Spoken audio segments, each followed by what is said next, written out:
आज की कहानी का विषय है पुनर्जन्म, एक अकाट्य सत्य। यह सत्य घटना पर आधारित है। आइए सुनते हैं पुनर्जन्म की कहानी। श्री दयाराम जी एक प्रतिष्ठित कर्मकांडी ब्राह्मण के रूप में विख्यात थे। वे वैद्य का कार्य भी किया करते थे। एक दिन की बात है, वे कहीं जा रहे थे। तभी रास्ते में एक हरिजन के घर के पास उन्होंने एक कुत्ते के बच्चे को अनाथ की तरह पड़े देखा। कुत्ते के बच्चे को देखते ही पता नहीं क्यों उनका मन उसकी ओर आकर्षित हो गया और थोड़ा मूल्य देकर वे उसे अपने घर ले आए। उन दिनों उनके पूज्य पिताजी भी जीवित थे। उनका भी उस कुत्ते के बच्चे पर बड़ा प्रेम हो गया था। उन्होंने उसके रहने के लिए एक छोटा सा कमरा बनवा दिया और रोज दूध रोटी आदि देने की व्यवस्था कर दी। वे सदा यह ध्यान रखते थे कि कुत्ते के बच्चे को कोई कष्ट न हो। उस कुत्ते के प्रति उनका प्रेम निरंतर बढ़ने लगा। उसका एक कारण यह भी था कि वह दिखने में तो साधारण कुत्ता था, पर स्वभाव से बड़ी सात्विक प्रवृत्ति का था। दयाराम जी को लगता था कि शायद वह पूर्व जन्म में कोई योगी रहा होगा और कोई पाप हो जाने से कुत्ते की योनि में आ गया होगा। उस कुत्ते का यह नियम था कि वह प्रति रविवार भोजन ग्रहण नहीं करता था तथा एक तरह से उपवास का पालन किया करता था। उस दिन उसे कितना भी अन्न दिया जाता तो वह न खाता।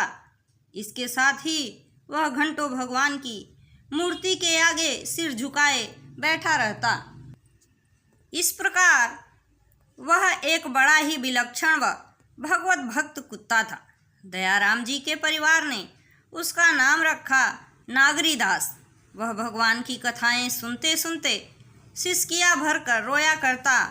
प्रतिवर्ष श्री कृष्ण जन्माष्टमी, शिवरात्रि और रामनवमी के दिन वह सदा नियम पूर्वक उपवास किया करता था।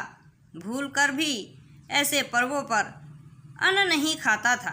पता नहीं उसे कैसे श्री कृष्ण जन्माष्टमी, रामनवमी और शिवरात्रि के दिन का ठीक पता लग जाता था। तीनों दिन व्रत रखने से यह भी सिद्ध होता है कि वह भगवान श्री कृष्ण, भगवान श्री राम तथा भगवान शिव में कोई भेद नहीं मानता था। वह बाजारों में पत्ते चाटते कुत्तों की तरह नहीं था। वह किसी की जूठन नहीं खाता था। जो रूखा सूखा शुद्ध सात्विक भोजन मिलता था उसी को खाकर वह तृप्त हो जाता था। वह बड़ा ही संयमी और संतोषी था तथा अहिंसक और शाकाहारी भी था। वह न किसी जीव के प्रति हिंसा करता और न ही मांसाहार करता था। वह भगवत कथाओं में बड़ा रस रखता था। जहाँ कहीं भगवान की कथा होती वहाँ पहुँच जाता और दूर बैठकर तन्मयता तथा प्रेम के साथ उसका श्रवण करता। भगवान की लीलाओं के श्रवण में कभी कभी वह इतना तल्लीन हो जाता था कि अपनी सुधि खो बैठता और उसकी आंखों से आंसुओं की अविरल धारा बहने लगती। भगवान श्री राम के वनगमन का प्रसंग सुनकर तो वह इतना विह्वल हो जाता कि भगवत भक्त मनुष्यों की भांति सिसकियां भरकर रोने लगता। उसे देखकर सभी उसकी प्रशंसा करते और अपने में ऐसे भगवत प्रेम के अभाव को देखकर स्वयं को धिक्कारते थे। यह कोई कोरी कल्पना पर आधारित कथा नहीं, एक सच्ची घटना है जो कर्मानुसार जीव के पुनर्जन्म के सिद्धांत व पुनर्जन्म के रहस्य को उद्घाटित करती है। योगेश्वर श्री कृष्ण गीता में अर्जुन से कहते हैं, बहुनी में व्यतीतानि जन्मानि तव चा अर्जुन तान्यहं वेद सर्वाणि न त्वं वेत्तथ परंतप। अर्थात हे परंतप अर्जुन, मेरे और तेरे बहुत से जन्म हो चुके हैं। उन सबको तू नहीं जानता, किंतु मैं जानता हूँ।